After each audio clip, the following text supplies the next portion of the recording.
একটা দেয়ালে একটা চারকোনা দাগ দেখা যাচ্ছে এবং এই দাগটা দেখে বোঝা যাচ্ছে যে ওই দাগের জায়গাটায় একটা ছবি ছিল, একটা পেইন্টিং ঝোলানো ছিল। এরকম একটা না ঝোলানো পেইন্টিংয়ের ব্যাপারে শুরুতেই আমাদেরকে আগ্রহী করে তোলেন কথক, এবং শেষের দিকে দেখা যায় যে এই না ঝোলানো পেইন্টিংটা না ঝোলানো অবস্থাতেই আছে কথকেরই ঘরে। এবং তার চেয়ে ইন্টারেস্টিং ব্যাপার হচ্ছে এই পেইন্টিংটা আসলে চুরি করা। শুরুতেই এরকম একটা না ঝোলানো পেইন্টিংয়ের সিম্বলের মধ্যে দিয়ে, একটা রূপকের মধ্যে দিয়ে আসলে আলবের কামো পতন বা দ্য ফল নিয়ে জটিল আলাপচারিতার একটা বেস তৈরি করেছেন, একটা বীজ পাঠকের মাথায় বপন করেছেন। দি ফল আলবেয়ার ক্যামুর লেখা সর্বশেষ উপন্যাস। এই বইটি প্রথম প্রকাশিত হয়েছিল 1956 সালে এবং তার ঠিক পরের বছরই 1957 সালে আলবেয়ার ক্যামু সাহিত্যে নোবেল পুরস্কার পান। তো এই দি ফল বইটা পড়ার সময় এবং পড়ার পরে মূলত আমার মনে হচ্ছিল যে আমার মাথা ফাঁকা, আমার মাথায় কিছু নেই। এটা নিয়ে আমি কি লিখবো, কি বলবো, কি ভিডিও বানাবো আমি ঠিক বুঝতে পারছিলাম না। তারপর চিন্তা ভাবনা করলাম যে এটা কেন হচ্ছে। আমি ফিল করলাম যে বইটা আমাকে রেজিস্ট করছে, বইটা আমাকে রেজিস্ট করছে এবং আমার কনসাসনেস, আমার কনসাস মাইন্ড এই বইটাকে রিজেক্ট করার চেষ্টা করছে। আমি ভেবে দেখলাম যে এটা কেন হচ্ছে। এটার উত্তরটা হচ্ছে বইটা আসলে আমাদেরকে নিয়েই। দি ফল আসলে আমারই পতনের গল্প। আমি হাসান মাহমুদ হক, একজন লেখক, ডাক্তার এবং পাঠক। দি ফল বইয়ের নায়ক বা কথক নিজেকে বলেছেন একজন অনুতপ্ত বিচারক। তিনি হচ্ছেন একজন অনুতপ্ত বিচারক, আর আমরা হচ্ছি অনুতাপ ছাড়া বিচারক। আপনি, আমি, আমরা আমরা সবাই অনুতাপ ছাড়া বিচারক। আমরা সবাইকে জাজ করি, সব কিছুকে জাজ করি। কোনো ব্যক্তি কিংবা তার কোনো কর্ম কিংবা কোনো সিস্টেম নিয়ম, নীতি বা স্ট্যান্ডার্ড থেকে কতটুকু বিচ্যুত হলো, তার অবস্থান থেকে, স্ট্যান্ডার্ড থেকে, আমাদের এক্সপেকটেশন থেকে কতটুকু পতিত হলো, সেটা আমরা জাজ করি। আমরা সবাইকে, সব কিছুকে সবসময় জাজ করি, শুধু নিজেকে ছাড়া, নিজেদেরকে ছাড়া। ব্যাপারটা অনেকটা যেন এরকম যে আমি, আমরা আমরা জাজমেন্টের ঊর্ধ্বে, আমরা বিচারের ঊর্ধ্বে, আমরা নিয়ম নীতির ঊর্ধ্বে। এরকম এই ঊর্ধ্বে তুলে ধরার চেষ্টা আমাদের মনের ভেতরে, আমাদের কাজের ভেতরে, আমাদের চিন্তার ভেতরে, আমাদের কথার ভেতরে, আমাদের মতামতের ভেতরে আমরা নিজেদেরকে ঊর্ধ্বে, উচ্চে তুলে ধরার চেষ্টা করি, চেষ্টা করছি সবসময়। ঊর্ধ্বে তুলে ধরতে ধরতে দেবতার পর্যায়ে কিংবা হয়তো ঈশ্বরের কাছাকাছি তুলে ধরার চেষ্টা করছি আমরা। কিন্তু আমরা ভুলে যাচ্ছি যে এই নিয়ম নীতি স্ট্যান্ডার্ড, এই ব্যাপারগুলো, এগুলো আমাদেরই তৈরি এক ধরনের ইলিউশন। এই ইলিউশনের ভেতরে আমরা নিজেদেরকে হারিয়ে ফেলছি।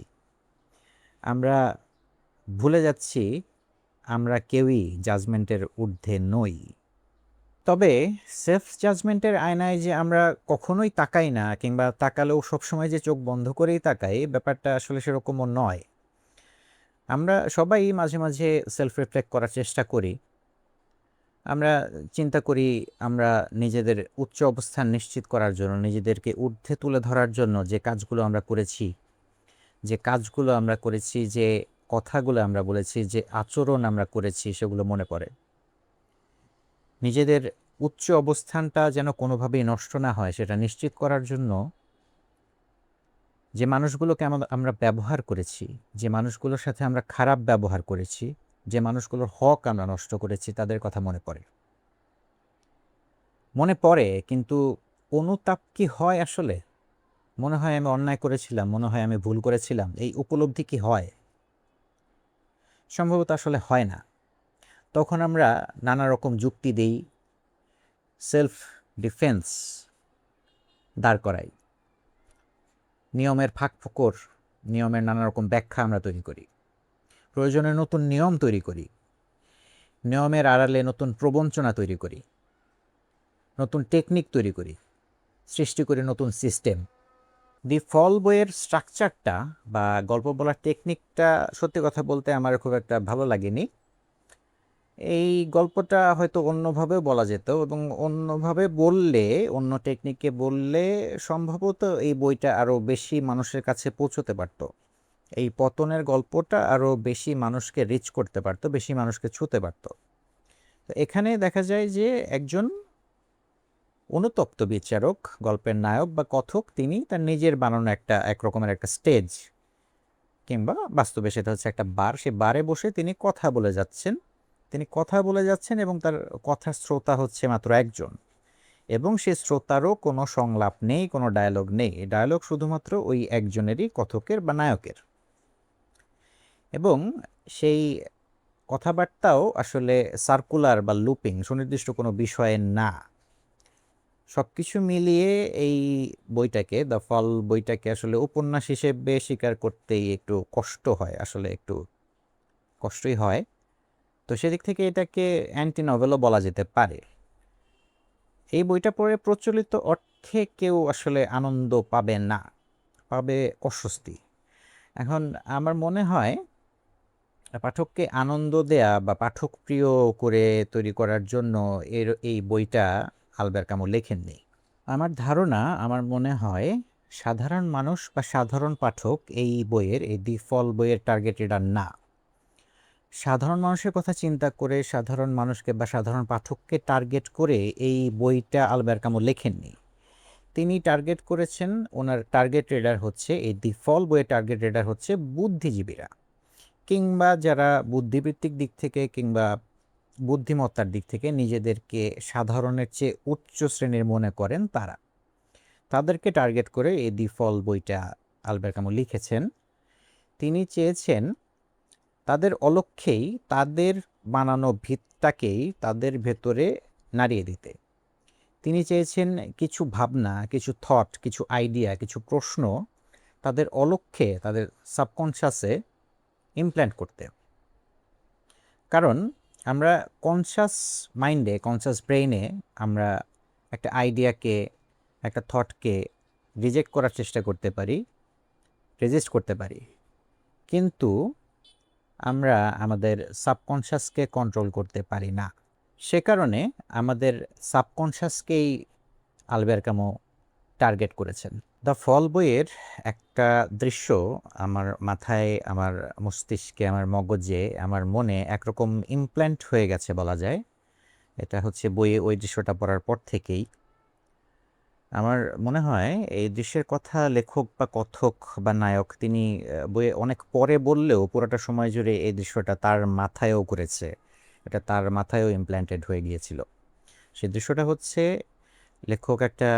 লেখক বা কথক তিনি একটা ব্রিজের ওপর দিয়ে যাচ্ছিলেন, তিনি একজন নারীকে দেখেন, এবং কিছুক্ষণ পর তিনি পেছন থেকে জলের শব্দ শোনেন। জলে কোনো একটা কিছু পড়েছে বা ঝাঁপিয়ে পড়েছে বা হিট করেছে, সেরকম একটা শব্দ। এবং তখন তিনি পেছনে তাকিয়ে আর নারীটিকে দেখতে পান না। এখন প্রশ্ন হচ্ছে, এই নারীটি, তিনি কি আসলে জলে ঝাঁপ দিয়েছিলেন? তিনি কি মারা গিয়েছিলেন? তিনি কি আত্মহত্যা করেছিলেন? এই প্রশ্নের উত্তরটা আমরা জানি না, আমরা কোনোদিন জানতেও পারবো না। এটার উত্তর কথক বা লেখক তিনিও জানেন না। এবং উত্তরটা যেন জানতে না হয় সেই চেষ্টা করেছেন তিনি। তিনি নিজেই বলেছেন ওই ঘটনার পরের কয়েকদিন বা কয়েক সপ্তাহ তিনি পত্রিকা পড়েননি। পত্রিকা পড়েননি, কেন পড়েননি? নিশ্চয়ই সেটা তিনি অ্যাভয়েড করতে চেয়েছেন, যে আসলে কি হয়েছিল সেটা যেন জানতে না হয়। সেটা কেন? কিসের ভয়? সেটা কি অপরাধী হয়ে যাওয়ার ভয়ে? সেখানে তার কিছু করার ছিল, কিছু করা উচিত ছিল, সেটা তিনি করেননি, সেখানে তার ভুল হয়েছে, তার কোনো অন্যায় হয়েছে, সেটা জানতে পারার, বুঝতে পারার ভয়ে? নাকি আসলে অন্যরকম, যে আমাদের প্রচলিত, আমাদের বানানো নিয়মে, আমাদের সমাজের নিয়মে, রাষ্ট্রের নিয়মে, বৈশ্বিক নিয়মে সেখানে আসলে কোনো ভুল হয়নি, সেখানে আসলে কোনো ভুল কথক বা নায়ক করেননি, তার কোনো অন্যায় হয়নি, কোনো অপরাধ হয়নি, এই জিনিসটা আবিষ্কার করার ভয়ে? আমার মনে হয় দ্বিতীয় ভয়টাই, এই আবিষ্কারের ভয়টাই, কোনো অন্যায় হয়নি এটা আবিষ্কারের ভয়টাই বেশি গুরুত্বপূর্ণ, বেশি পাওয়ারফুল, বেশি ভয়ানক। এবং এই প্রশ্নটা নিয়েই আমাদের বেশি চিন্তা করা উচিত, বেশি ভাবা উচিত। আসলে আমাদের সবারই একটু সিরিয়াসলি চিন্তা করে দেখা দরকার যে আমরা যেটাকে ঠিক বলে মনে করছি, যেটাকে ঠিক বলে জেনে এসেছি, সেটা আসলেই ঠিক কি না। আমরা যে নিয়ম নীতির ভিত্তিতে সব কিছুকে সবাইকে জাজ করছি, সেগুলো আসলে কতটুকু ঠিক, কতটুকু যুক্তিযুক্ত। আমরা নিজেদের উচ্চ অবস্থান নিশ্চিত করার জন্য, নিজেদের উচ্চ অবস্থান ধরে রাখার জন্য যে যুক্তিগুলো দিচ্ছি, যে যুক্তি দিয়ে নিজেদেরকে ডিফেন্ড করছি, এবং যে যুক্তি দিয়ে, যে স্ট্যান্ডার্ডের এগেনস্টে অন্যদেরকে জাজ করছি, অন্যদের পতনকে জাজ করছি এবং নিজেদের পতনকে জাস্টিফাই করছি, নিজেদের পতনকে ডিফেন্ড করছি, সেগুলো, সেই যুক্তিগুলো কতটুকু যুক্তিযুক্ত।